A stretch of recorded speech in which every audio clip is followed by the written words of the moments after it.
Let me talk at you. Welcome one and all to Not Just A Guy, the show about struggling storytellers. I'm your host, Not Just A Guy, the guy, Garrett Briones, and I am joined by a great duo.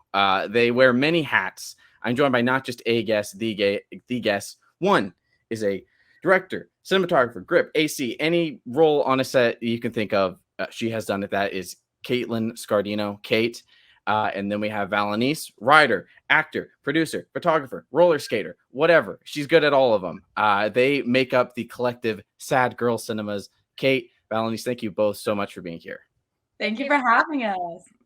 I knew once I had this show, I wanted to have you both. I follow you guys on basically every kind of social media that exists. And you guys are doing such interesting work, you can feel the vibe that you guys are putting out, that there's something that there's palpable. There's something that is unique. And you were the perfect struggling storytellers to have on this week. Yeah, we do be struggling. On the spookiest. Yeah. Oh, that's funny enough. That is the first thing I ask every guest. Either one of you can answer in whatever way you want, but are you struggling? Oh, yeah. They don't call us Sad Girl Cinemas for nothing. I should have seen that. Yeah, I was going to save this question for the very end, but I want to ask right at the top, what does it take to be a sad girl? What if I'm an aspiring sad girl, what does it take to be a sad girl? I think there's a really big misconception that you have to be a girl to be a sad girl. Mm-hmm. And I feel like that's just not true. Like, you can be any gender and be a sad girl. Okay. I feel like sad girl is like defined by like, if you're sad and you romanticize it a little bit and okay. Like you listen to Lana and you watch sad movies to cry on purpose and you're just obsessed with like music, movies, okay. All of that. I don't know. What do you think, Val? I think like life in general is like rather bittersweet. Like we have happy moments and we have like sad moments and then we die. Mm-hmm.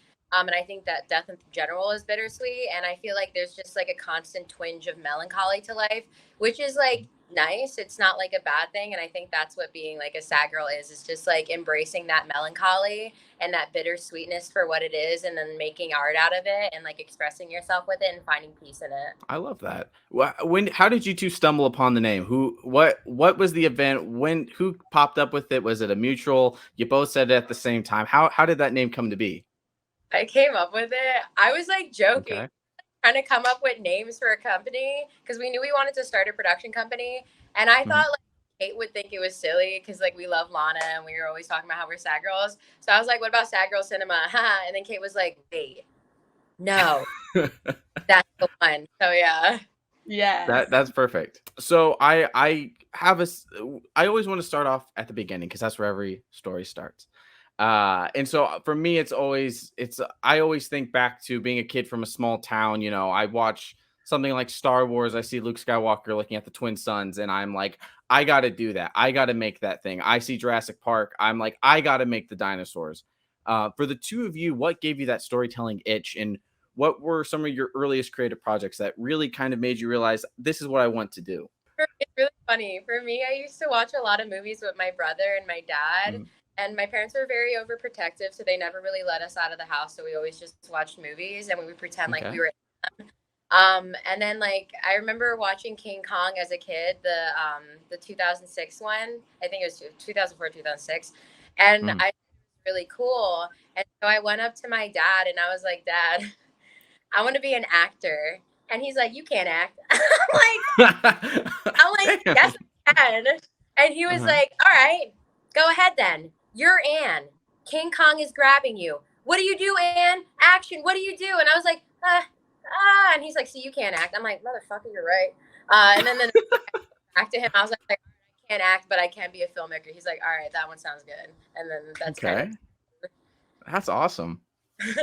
Growing up, like there was never a specific film that I watched and I was like, oh, like I need to do this. Like I always made little movies with my sister and like we had her iPod Touch and we would just like go out in the front yard and like goof off with like different techniques. And I remember she got this like guide to filmmaking book and it was like for kids and like it was just like fun little like jump cuts and stuff like that.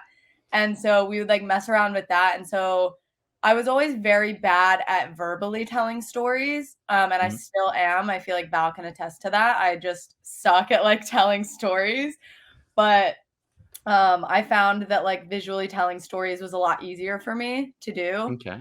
And so, yeah, then like once I got into high school, I went into our media program there, and like it just kind of blossomed from there. And then I realized like, wait, I can actually do this like as a career. Like that's a possibility. And so like I got really excited, and then that's kind of how I fell into filmmaking. So I did extensive research before this episode. I went everywhere. I read everything I could. I watched everything I could to find out something I found very interesting is that you two worked on that Val, you cast Kate in a play. If I'm correct, if I got this information correct, I want to know, was this the earliest creative partnership between the two of you? Did anything predate that?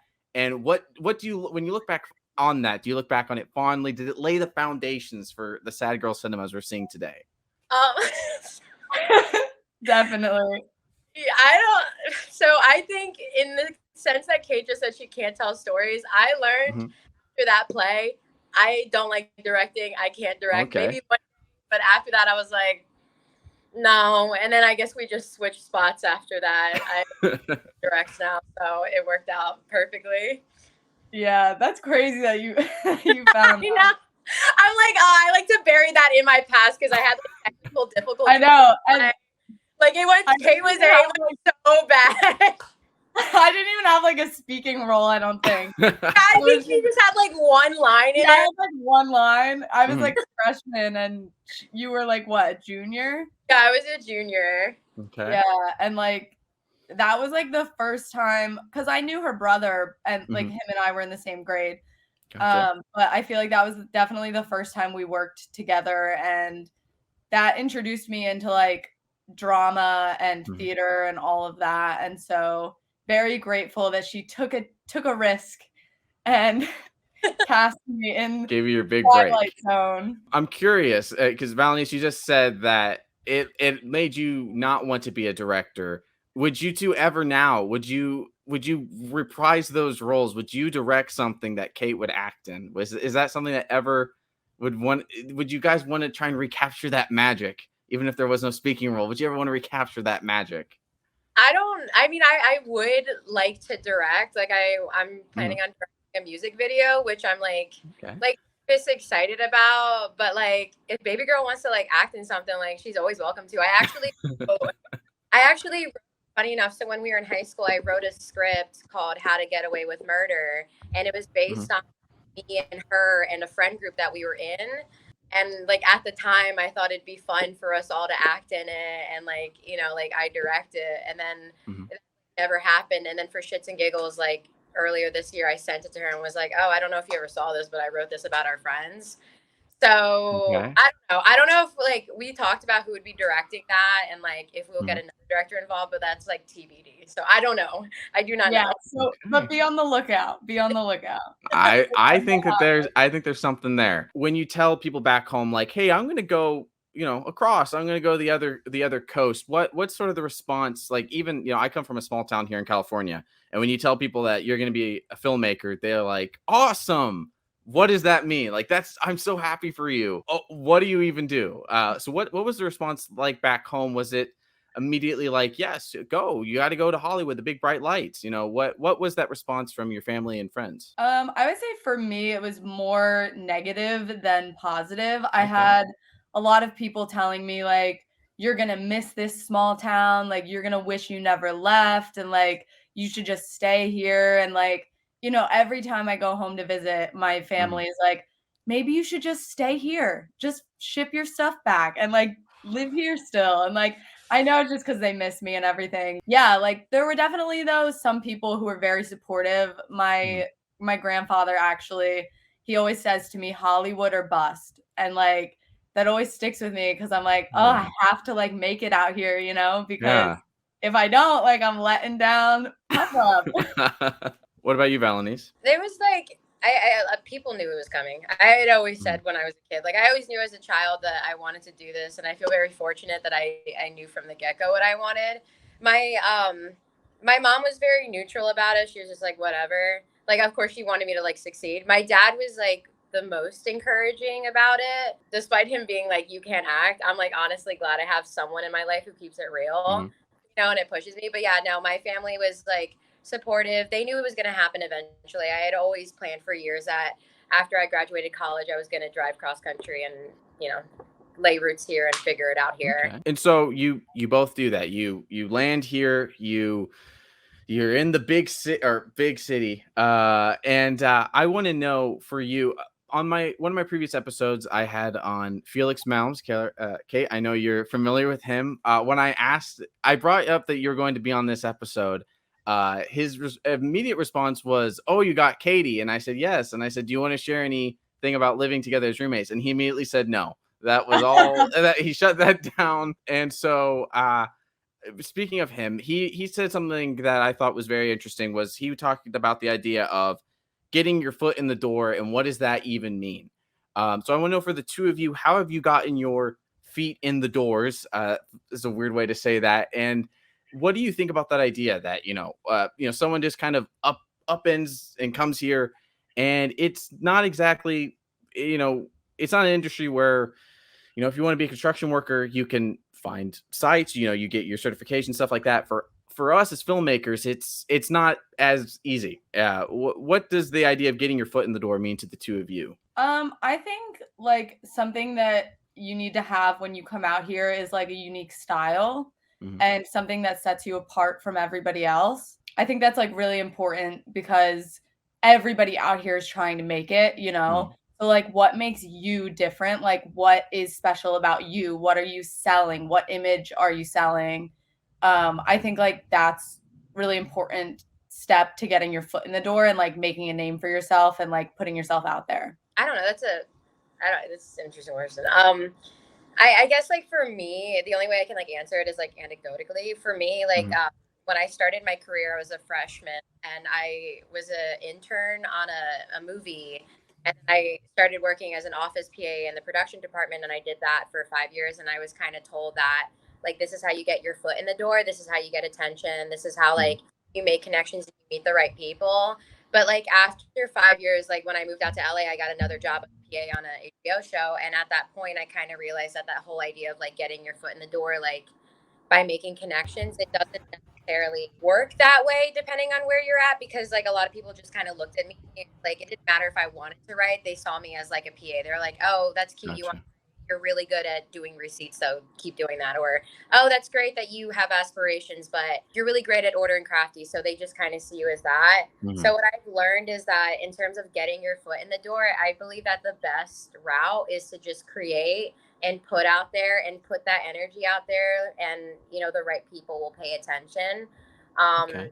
Just like slowly climbing up that ladder. It's not necessarily like you jam in the door and you're there. I feel like it's more like a ladder and it's baby steps, Okay. Yeah. I fully understand what you're saying. I think that is very insightful, because I know, this being the show about struggling storytellers, I think, there is a good amount of people that they get that initial kind of opposition, and sometimes they make it in this town, sometimes it breaks them. I can speak from personal experience. One of my, he was one of my best friends. He wanted to make it in this town, and it kind of chewed him up and spit him out. And it was really unfortunate to see, but I really liked what you two are speaking to, this idea of putting your head down, putting your heart and soul into your work, and creating something that shows people who you are as an artist and what you are contributing, what you are adding, what is your unique flavor. I can't even talk. I was getting so lost in what I was saying. So I know that something you two work on together and I've watched a few of them, are music videos. That's one of the stepping stones for many directors. One of my favorite directors, David Fincher. That's where he started. I wanted to ask you two, when you are working, I'm always enamored by process. I always love behind the scene things. I always, especially when I'm talking to other directors, other writers, I love to know what's your first step? Would you say it's usually 50-50, as in the band comes to you with an idea, or you listen to the song, you come up with an idea? What's usually your first process when you're plotting out a music video? I personally I like to talk to the band first. If they come to me and they're like, hey, I want to do this music video, I'm like, okay, what's your budget? What do you have any ideas or themes or like anything that you want in this video? Do you already have like a set idea? Because like I've had bands come to me and be like, here is exactly what I want. I booked the locations. I have everything ready. I just need you to hop on and direct it. And then I've had bands come to me and be like, I have no idea what I want to do for this. Take the reins and like do it. So I like to talk to them first and be like, okay, what are you thinking? What's your idea? Do you have any ideas already? And then if they do, I'll be like, okay, and I'll go and I'll listen to the song and I'll come up with my own ideas and kind of have like my own process and be like, this is what I'm thinking.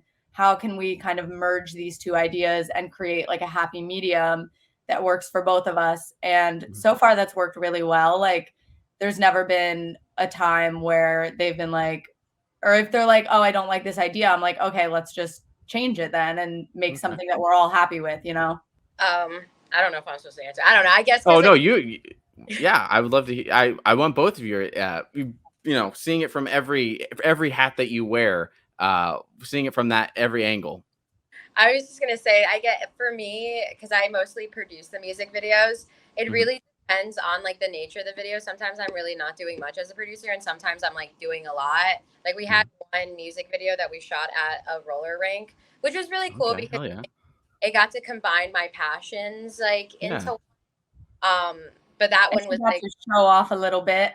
Yeah, but that one was like lifting, and I knew people in the skate community. Like I know the owner of the skate rink that we shot at. Like I used to work there for a little bit, so that one was a little bit more involved. But for me, it really just depends. And then I do BTS. I do BTS and shit. I like to. I'm always there taking photos, and she does the best BTS. Always on film. I've seen some of the photos. They are very, very nice. I do like seeing your BTS photos. Thank you. My glasses fell off. No, not the glasses. Oh, now the glasses are on. We're getting crazy over here. So I was to segue into your more narrative work and collaborations. In comparison to the music videos, do you feel that it's a little more freeing because like thematically and visually than a standard beginning, middle, end narrative? And when it comes to Valaniece, when it comes to time for you to write, what is your writing process? Are you, 1,000 sticky notes? Are you pinning up a bunch of index cards? I don't even. Where does your process begin? Look at her fridge. I was wondering what that was. I was wondering this entire time. Act 1, Act 2, Act 3. That's awesome. Closet. Oh my Lord. And then it gets better. This is a poster. I accidentally broke it, but they're just Post-it notes all over it. My wall has Post-it notes. Front of the fridge, Post-it notes. She's a Post-it notes girly. Sponsor her. I was gonna say, it looks like you're solving a murder or a conspiracy or something. Yeah, seriously. All over. That's awesome. So is that how you tend to start? For me, it's like a lot of the scripts that I've written, I started a long time ago. Like Playing Pretend, I wrote when I was 20. That was 5 years ago. That was 4 years before we shot it. The next one that we're shooting, The Bitch of Venice Beach, I started that 2.5 years ago. The How to Get Away with Murder, that was when I was in high school. So for me, I feel like a lot of my scripts just take a lot of time, and I like to breathe on it. Like I like to sleep on my writing. Whenever I write anything, even when I was in college, I would never turn it in until I've slept on it, because I feel like with more time passing, there's more insight and more understanding of what needs to happen. And I feel like for me, when writing, there's a lot that goes into creating worlds. Like Playing Pretend actually started from an essay I wrote when I was 20, and it was just about accepting the fact that I was an adult and I was entering, my 20s, and life was going to be different. And in that essay, I talked about how I felt like I wasn't really an adult. Like I have an adult job. Like I moved out of my childhood home, and, I was doing all these adult things, but at the same time, I still felt like a little kid running around in adult clothing that didn't really fit me. So that's kind of where Playing Pretend started from. And that's where like a lot of the ideas come from, just like essays or poems or diary entries or photos. And it kind of just converges over time into like the final product. Okay. I like that. Something I'm struck by is I saw this. There's two quotes. One One is from Kate. One is from Valaniece. Kate, I'll ask you yours first. I'll ask you about yours first, and then I'll get to yours, Valaniece. I had to write yours down. Kate, you said that your work is very people driven. What could you elaborate on that a little bit? Yeah. I like to tell stories for people who don't oftentimes get their stories told. That's kind of like my mission statement as a filmmaker. And that just means like opening the door for like people of color, queer people, and just like stories where minorities are placed in these lead roles and the story doesn't revolve around the fact that they're a minority. Gotcha. Like, Okay. because I feel like, you watch like queer films and it's just the whole thing is about them being queer. And it's like, Yeah. why can't we just have a version of The Notebook with two girls instead of like a guy and a girl? Like, Gotcha. you know what I mean? So like, I really try to make my work like very people driven and driven by just like real life stories and stories about real life and stuff like that. And yeah, that's awesome. Kind of what that means for me, at least. Yeah, no, that is a great mission statement. I completely love the sentiment of that. And for Valaniece, you've spoken about writing influence, and so I would love to hear the influence of, and let me make sure I'm reading this correctly, Daddy Shakespeare. I would like to know what influence he has had on your work, whether it's thematic, structure, language. I would love to hear about Daddy Shakespeare's influence. Daddy, oh my God, no. So funny enough, when I was an English major in college, I wasn't a film major. And I took a Shakespeare class. I took a couple, and I hated it. Like I always hated Shakespeare. I hated Shakespeare in college. I thought like he was so boring. Like get to the fucking point. Like he had so many fun stories, and if I read the abridged version, I'd be like, okay, wow, this is interesting. Just like, why did it take so long to get to this point? But then for whatever reason, after I graduated college, I was like trying to think of a way to combine like. I was trying to think of a way to write a roller skating short film, but I couldn't think of any ideas. So my dad was like, why don't you take an old Shakespeare play and adapt that? And I was like, oh, that's actually a good idea. Then you don't have to worry about copyright or anything. So I got The Merchant of Venice and I sat down and I really took the time to actually read it and digest it. And like, as I was reading it, I was like, all right, I see what these people are talking about. Like Shakespeare's got it going on. What I love about him, because it is like very tedious to read Shakespeare, but what's fun for me is like annotating, and it's kind of like translating Old English into real English. And I like to analyze his structure. I like to analyze the composition, the diction, the syntax, the way he chooses words, the way he implements iambic pentameter, and the way it just lyrically flows. Because I feel like in writing, there's a lot of structural things that people aren't aware of.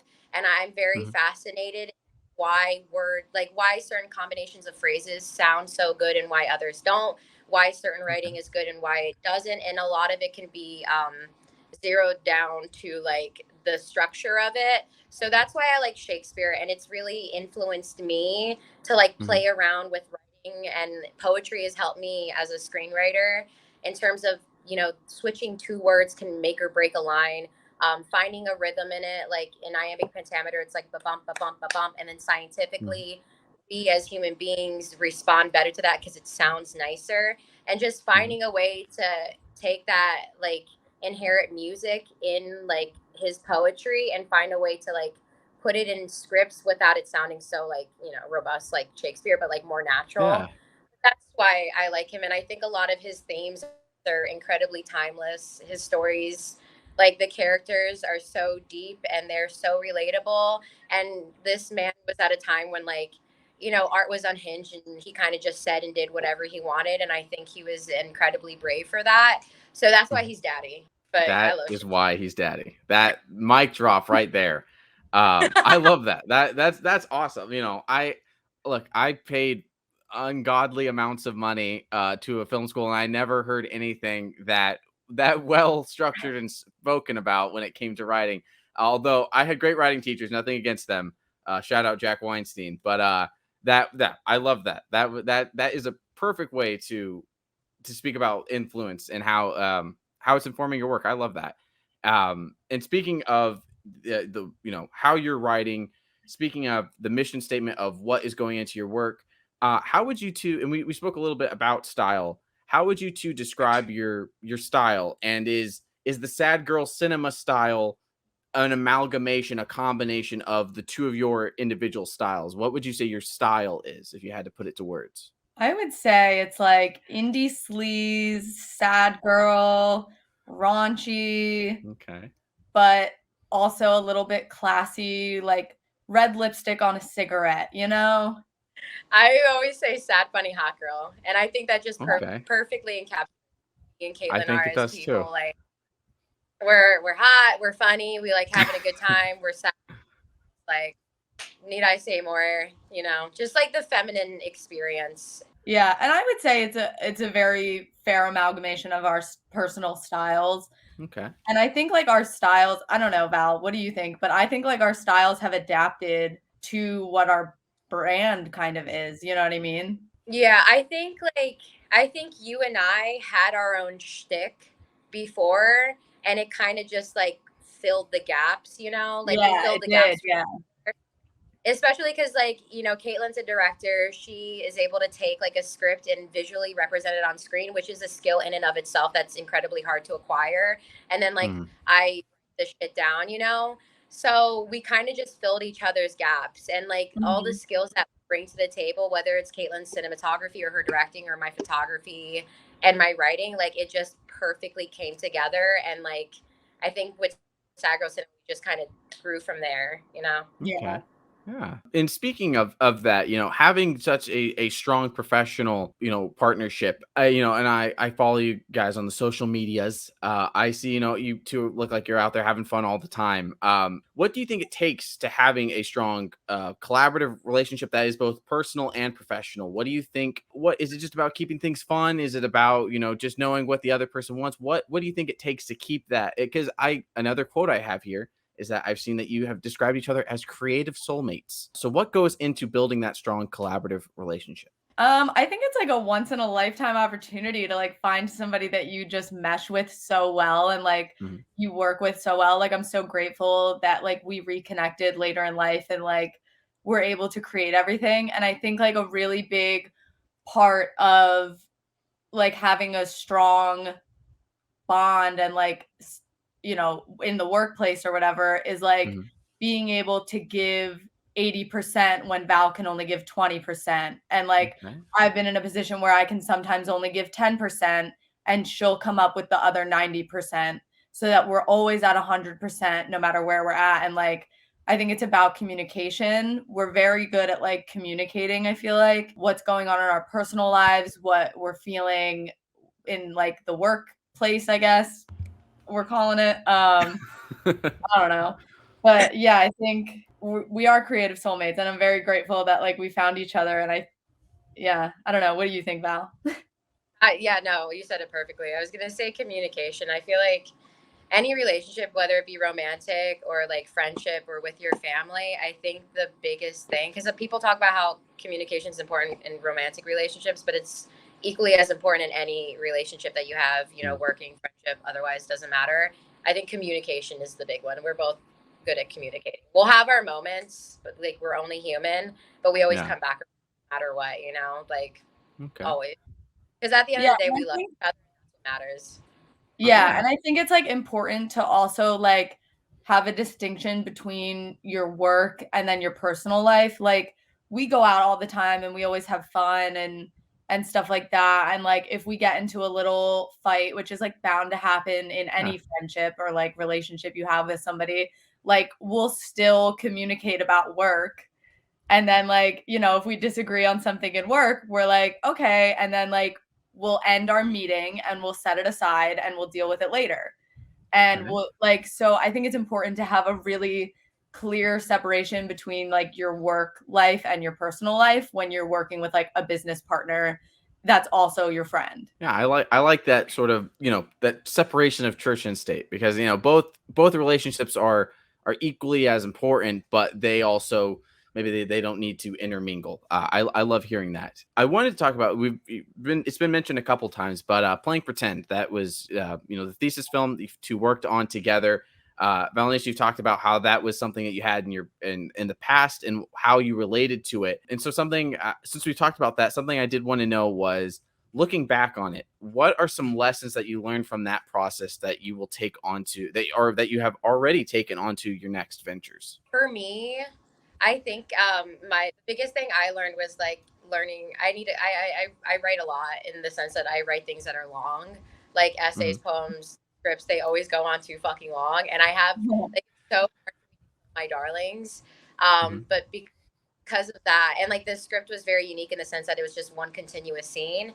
Because I always wanted to do just one like, long dialogue conversation and see if I can keep it engaging. But the issue with that in editing is that it's hard to cut things down for time.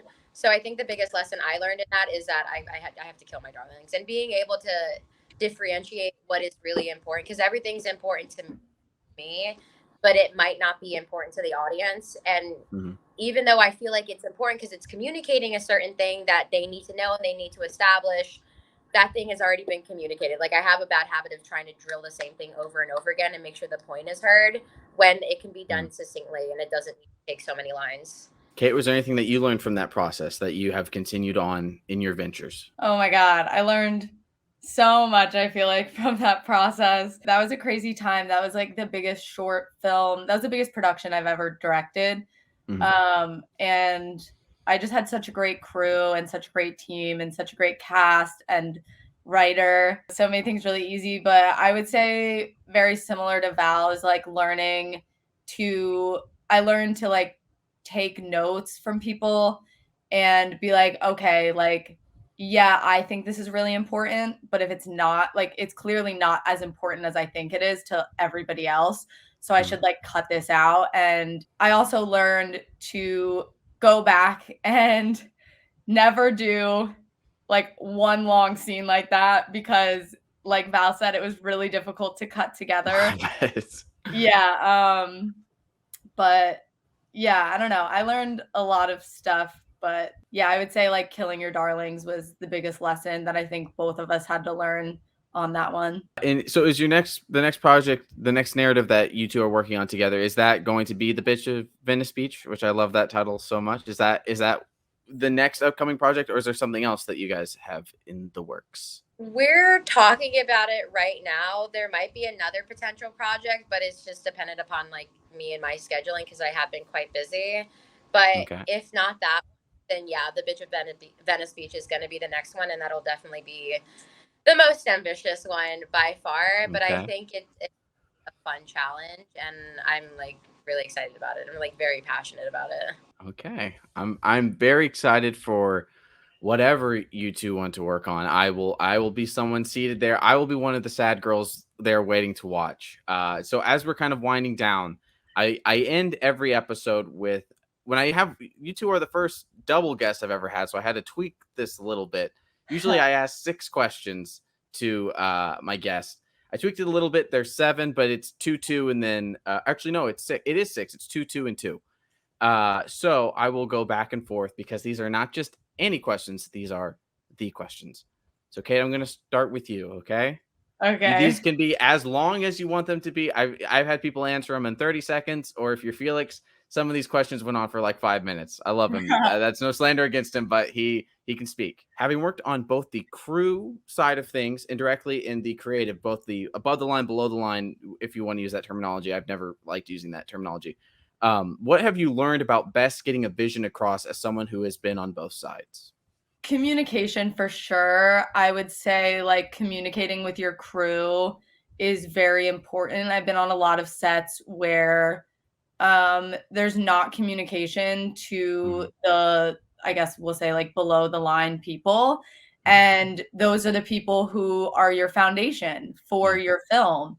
And so it's very important to communicate with them and say like, you know, if they're like, oh, it's going to take me, 20 minutes to set up this light, you have to communicate with them and be like, okay, well, like, if you can't do 20 minutes, like, how can we do this in a quicker amount of time? And so I think like communication is really key when it comes to that. And being a director and a cinematographer, oh my God, has helped me significantly with being able to communicate with my crew and working both as a director and then also as like a grip. It's really taught me that communication is key. Okay, Valaniece, is there anything from your life as a roller skater that has translated to your creative work? Not necessarily inspiration, but some lessons you've learned at being a roller skater that has, whatever that question means to you. Actually, I won't tweak it. No, I think it's a great question. There's like a saying in skateboarding and roller skating, especially the skate part, that skating is only 10% physical and 90% mental. Like you don't need to have done it for many, many years to nail a trick. It's just mostly it comes down to your head space. Like there are tricks that should be, I don't like, there are tricks that I just cannot get, and it has nothing to do with my physical abilities. It's just in here. And so roller skating, like I've taken that mindset of like 10% physical, 90% mental, and have applied it to life, because I do believe that in life it really comes down to your mindset, and it comes down to your perspective on things. Things may be like bad, but it, at the same time, you still have some level of control over yourself and your mindset. And just also being at the skate park just helps me let go of all my problems and just focus on what I'm doing right now and the trick that I'm doing right now, and just zero in on the thing that I'm doing right now where nothing else exists. And I try that to apply that to my projects, where like, this is what I'm doing now. I'm in a state of flow. This is the only thing that exists. The only thing stopping me is me. I can't, even if it comes out bad, at least I did it. Even if I don't hit the trick, at least I try, and I'll just keep doing it until I get it again. Okay. That's exactly the kind of answer I was looking for. That's all. Yeah, that was one of the first questions I had when I was starting the notes for you guys. That was one of the first questions that popped into my mind. That was a really good question. I like that. And I love your answer, Val. Thank you. That was an awesome answer. Kate, back to you. You spoke a little bit about being both a director and a DP. Do you want to keep those two roles paired together? Do you see yourself pursuing one or the other? And what are the advantages and disadvantages of both being the DP and the director at the same time? What has been the learning curve with combining those two roles? The ultimate dream goal is to direct narrative stuff, narrative features, or shoot narrative features, and then direct and shoot at the same time music videos. For Playing Pretend, I was the director and cinematographer, and whew, that was a choice. That was a decision. It was a lot. I was very overwhelmed. And I think one thing that I learned from Playing Pretend was like, probably don't try to do that again. But it's really hard when you do both to kind of give up the control over that, because as a director and a cinematographer, I have such a strong vision for like what I want. And I'm like, I could do both of them. So why would I have somebody else do it when I could do it? But it's a very selfish way of looking at it, I guess. It was definitely very difficult to do. There are a lot of challenges, like not having enough time with your talent because you're focusing on what the visuals are looking like, or not being able to focus on the visuals as much because you're focusing on the performances your talent is giving. So those are like the disadvantages. But I would say the advantages are that you get to create exactly what you want, and you don't have to have that extra step in between of like communicating with somebody else what you want. But I would say another disadvantage is the fact that you don't have like a second opinion to be like, hey, what do you think about doing like a push out instead of just a static shot, So it's definitely beneficial to work with somebody else. On music videos, it's a lot easier because there's not as much direction that you have to give. There's still obviously direction that you have to give, but it's a lot more manageable working on music videos because they're a lot shorter also. And, I don't know, but I wouldn't go back and change anything about Playing Pretend. Yeah. And I love directing and shooting at the same time. It's super fun and the thrill of it all, Yeah, I was gonna say my back hurts just staring at the monitor and holding a script. I don't know if I'd be able to lug around the camera all day too. Like that's my worst nightmare. My back is hurting right now thinking about that. I would say if you're gonna do both, get a camera operator for sure. There you go. Yeah. Okay. That anybody who has any inspirations, write that note, or aspiration, as I say, write that note right now. Yes, because that does not sound like a walk in the park. Yeah. So back to you, Valaniece. This was a question that also hit very recently, and I something I think about with my own works. As someone who acts out and has acted out their own material that they've written, what does that do for your performance? Do you feel closer to the material? Do you stick to exactly what you wrote, or do you feel a certain creative license to change up the text just here and there because you're literally the author of that very text? For me, honestly, like I love acting and I would like to keep doing it, but it feels like I'm completing what I started. Like I feel like acting and writing have a lot in common in terms of the creative process it takes to get there. Like with writing, you have to figure out the character's motivation, who they are, what makes them tick, their personality, like their mannerisms and stuff like that. Like, and then the same thing goes with acting. You have to understand what their goal is, find a way to relate to it. And then when I'm writing, whenever I write my characters, there's always like a piece of me in it. Like all my characters are like either my friends or my family or pieces of them together, or pieces of people I've met or people that inspire me. So there's like a lot of heart that I put into it in the same way. Like, so then when I'm acting it out, it feels like, I don't know. It's just like, it feels like I'm completing that. Like I'm seeing it start to finish, because acting does have it evolve. I find that acting it out, even like talking to myself as I'm writing it, helps me too, because then I can hear the character and I can tweak dialogue if it doesn't come off the right way. I think that answers your question. I might have gotten. Sometimes this podcast turns into therapy for me, and I think that was a little bit of creative therapy as someone who has acted out some of his own work and plans to do that in the future. I think that kind of unlocks something in my head a little bit that I hadn't thought about. That idea of it being a way to see things to fruition that I had never envisioned it that way. It just the characters like feel super real that way. Like they feel like real people that I'm like actually friends with. Like especially like Lauren and Bobby. Like they feel like they're my homies. Like even the bitch of Venice Beach. Like she feels like someone I'd be friends with. Like someone I see at the skate park all the time, or what have you. You two can collaborate on these. You can volley back and forth. But these I already asked one of them, so there's only two. So for both of you, what's some of the best advice you've gotten from mentors related to your field? And is there any advice you've gone against? Ooh, that's a really good question. I know I've gotten so much good advice. So I'm like, oh, okay. I have one. I'm sure I'll come up with a better answer later on when I'm like, fuck, why didn't I say that? But it wasn't necessarily a mentor. It was like something I read in like an essay. And it was write as if no one's gonna read it. Like write as if no one is ever gonna see what you're writing, and then edit as if everyone and their mother's gonna see it. Okay. So help my writing. And like make it more honest. I find the more honest I am with myself, the more honest, or the more people can relate to it, which is cool. One thing that's really stuck with me, this might sound like really silly, but it's also from a book. I've gotten so much great advice from my mentors. I hope they're not out there like thinking like, why didn't she what say the heck? I told her, But something that stuck with me that was like really silly. It's from a book called, I think it's called like Why Not to Go to Film School.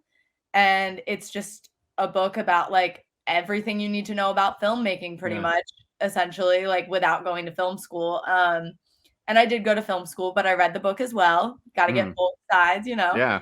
But I remember she wrote about always making sure in the morning, if you're directing a set, that you bring coffee and donuts. And that's something that I've done every single time I've directed a set. Like that's just stuck with me because it seems like such a tiny thing. Yeah. But like it really says to your crew, like, hey, I care about you guys and like I'm here for you. And like, it's just a nice thing to do for your crew. And like, I guess like what I learned from that book, the advice that I got was to like really appreciate the people who you're working with, because at the end of the day, like they're helping you make your movie, and like it's everyone's movie at the end of the day. I can't think of any advice that I've gone against though. There are a couple of times in pen where they gave us notes and I just left it in because I was like, you know what, like screw it. This is like what I want. I'm gonna do what I want. Those notes rooms were those were something. Yeah. I feel like when it comes to like criticism, I've learned in life, like just by writing classes, when I would just sit there and get like, you know, like critiques and whatnot,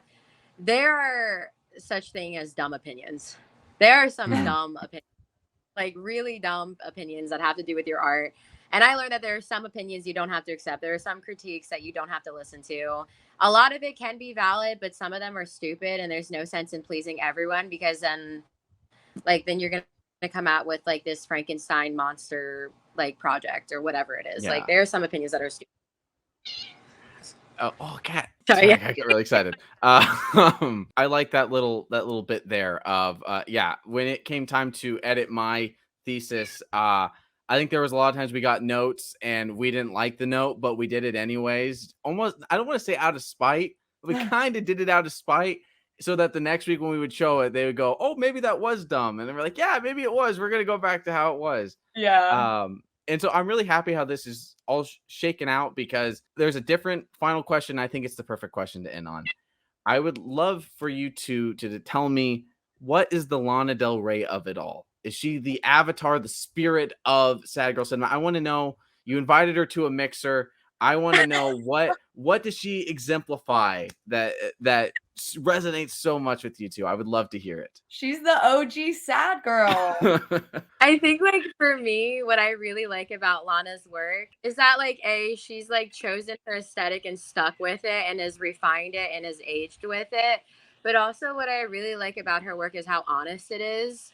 And like a lot of people will think like, oh, it's melodramatic, but it's so honest, and she's so truthful about how she feels and the experiences that she has.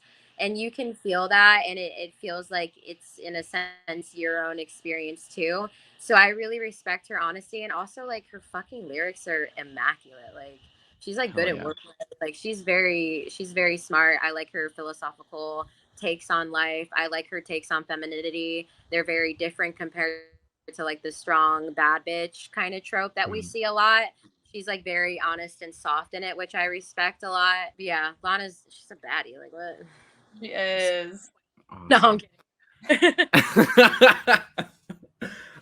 Well, yeah, that is the best way to go out. I want to thank you both again so very much for doing this.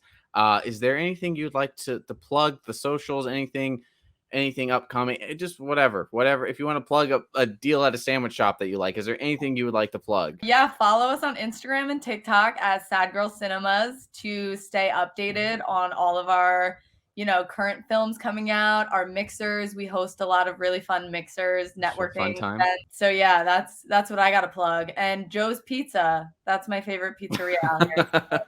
Check it out if you haven't yet. Coming from the East Coaster, Valaniece, is there anything you'd like to add, or was that succinct enough? Couldn't have said it better myself. Well, thank you both so much for joining. I loved having you. If you two ever want to come back to talk about anything else, the door is always open. So thank you both so much for doing this. This has been Not Just A Guy, and I have been your host, Not Just A Guy, the guy, Garrett Briones. You can follow me on the socials if you want. It's on the screen. But yes. This guy, the guy. But yes, I'll do it, and I'll talk at you all next time. This has been a Not Just A Guy production.